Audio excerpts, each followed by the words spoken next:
kita berdoa untuk pagi ini. Tuhan Yesus, berkati kami semua untuk sekolah minggu ini. Bimbing kami semua Tuhan untuk pagi ini. Dalam nama Tuhan Yesus kami berdoa. Amin.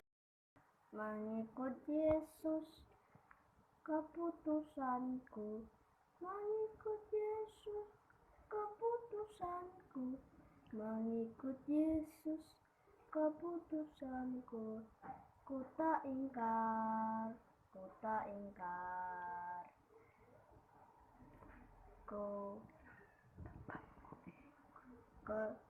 tetap ku ikut walau sendiri, tetap ku ikut walau sendiri, tetap ku ikut walau sendiri, ku tak ingkar, ku tak ingkar. Selamat pagi anak-anak yang dikasihi Tuhan Yesus. Selamat tahun baru. Hari ini ketika kita memasuki tahun baru, kita juga memasuki pelajaran baru. Sebelum kita sekolah minggu, mari berdoa dulu. Selamat pagi Tuhan Yesus, terima kasih untuk penyertaan-Mu. Tuhan memberkati kami, menyertai kami, memberkati anak-anak dan juga guru-guru yang ada di Pratama. Sertai kami di dalam sekolah minggu dari awal hingga akhirnya. Tuhan, kami percayakan semuanya ke dalam tangan kuasa-Mu dan menyerahkan sekolah minggu ini. Dalam nama Tuhan Yesus kami berdoa dan bersyukur. Amin.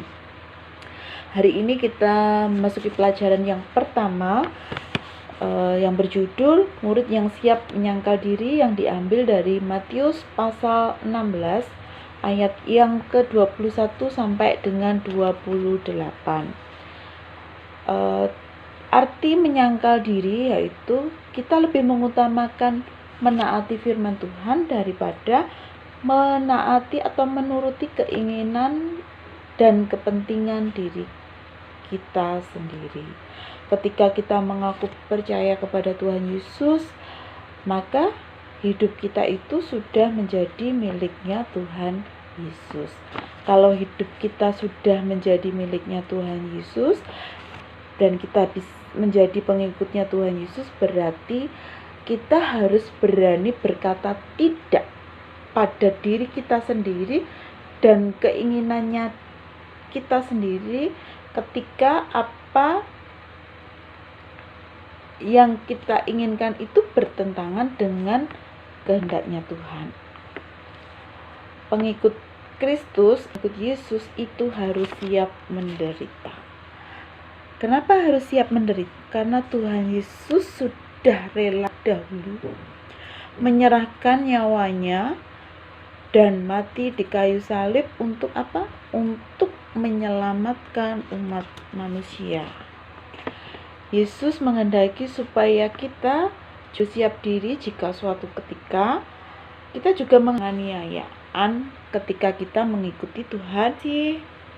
Contohnya, jika di antara kalian pernah diejek atau dibully, menerima perlakuan yang tidak adil ketika kita mengikut Tuhan Yesus.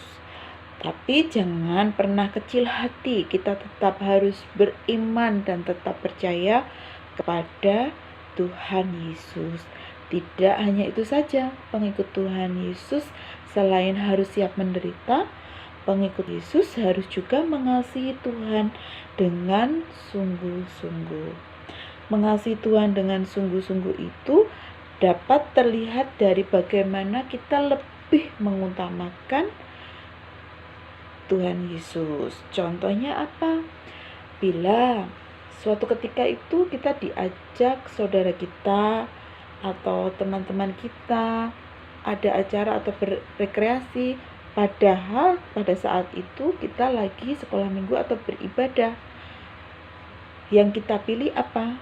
Ya, kalau kita mengutamakan Tuhan Yesus, berarti kita harus mementingkan kepentingan Tuhan Yesus, yaitu kita harus beribadah lebih dahulu. Ketika kita juga diberikan pilihan memiliki teman yang banyak, tetapi kita mengingkari iman Kristen, atau punya teman sedikit tetapi masih beriman kepada Tuhan Yesus. Mungkin ini menjadi pilihan yang sulit, tetapi kalau kita sudah mengaku menjadi anak-anak Tuhan Yesus, berarti kita sudah menjadi miliknya Tuhan Yesus. Kita lebih mengutamakan Tuhan Yesus, berarti kita lebih memilih lebih baik punya teman sedikit, tetapi kita tetap berpegang teguh pada iman Kristen. Ingat, ketika kita mengutamakan Tuhan di dalam hidup kita, maka Tuhan akan memberikan janji, jaminan untuk anak-anaknya yang setia. Dia akan menerima upah saat kedatangan Tuhan Yesus yang kedua kalinya.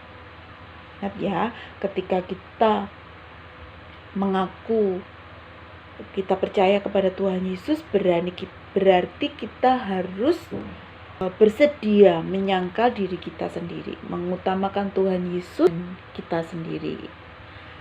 Untuk ayat hafalan hari ini yaitu, lalu Yesus berkata kepada murid-muridnya, setiap orang yang mengikut aku, dia harus menyangkal dirinya, memikul salibnya, dan mengikut aku. Yang di-24. Bersediakah kalian ketika kita sudah mengambil keputusan untuk menjadi pengikut Yesus, berarti kita harus siap menyangkal diri. Selamat hari Minggu, selamat beribadah. Dadah. Kita akan tutup. Selamat pagi Tuhan, kiranya Tuhan menyertai kami. Terima kasih atas firman hari ini, supaya kami bisa mengerti, kami bisa menyangkal diri ketika kami mengambil keputusan untuk menjadi pengikut-Mu Tuhan. Tuntun kami supaya kami bisa selalu berada di dalam langkah-Mu Tuhan. Terima kasih, kami menyerahkan doa hari ini ke dalam kuasa-Mu Tuhan. Amin. Dadah.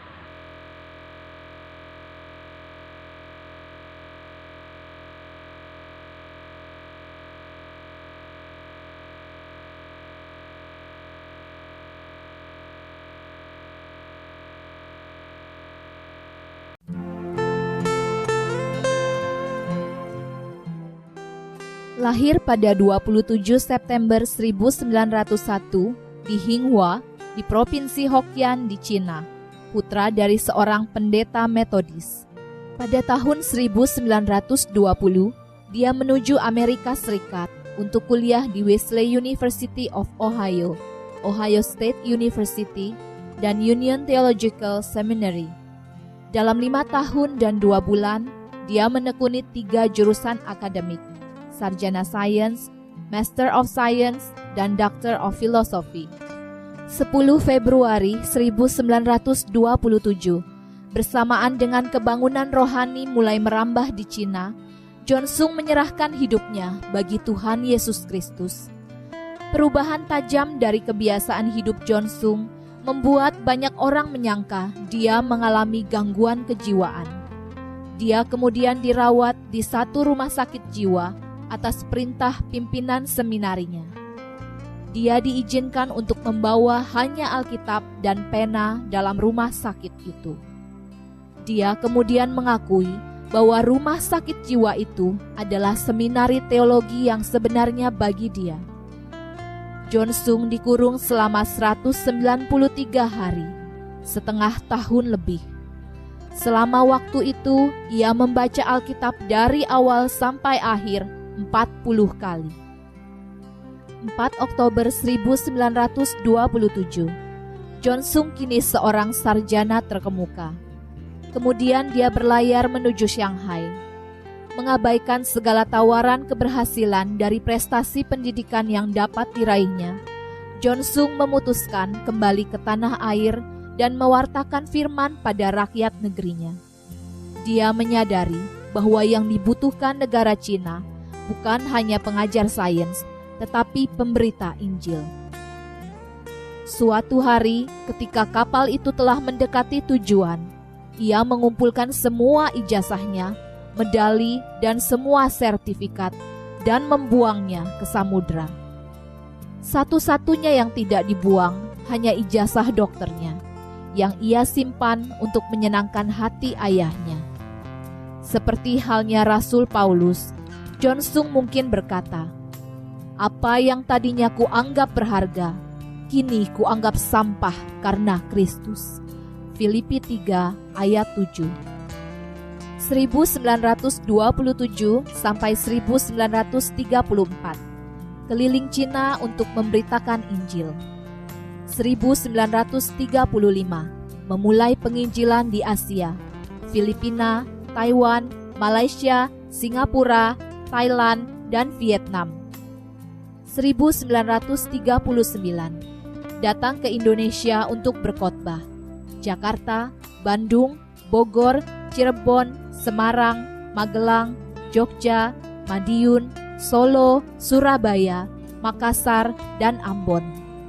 Pengaruh kedatangannya sangat besar terhadap berdirinya gereja-gereja Tionghoa di Jawa. Dalam usia muda, 42 tahun, dia dipanggil Tuhan karena kanker dan TBC. Hanya 15 tahun dia aktif di ladang Tuhan, tetapi pengaruhnya di Cina dan Asia Tenggara sangat besar. Dia seorang yang penuh dengan firman Tuhan, banyak berdoa, sangat rajin, dan semangatnya saat berkhotbah sangat luar biasa, seperti mercusuar yang menyala terang. Julukan Jonsung adalah Yohanes Pembaptis dari Cina, John Wesley dari Cina, si penghancur es atau utusan pembaharuan.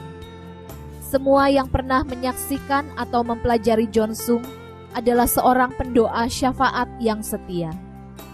Dia mendefinisikan iman sebagai menyaksikan Allah bekerja di lutut Anda. Mr. Bunmark menceritakan tentang Jonsung. Dia bicara sedikit, khotbah banyak, dan berdoa paling banyak.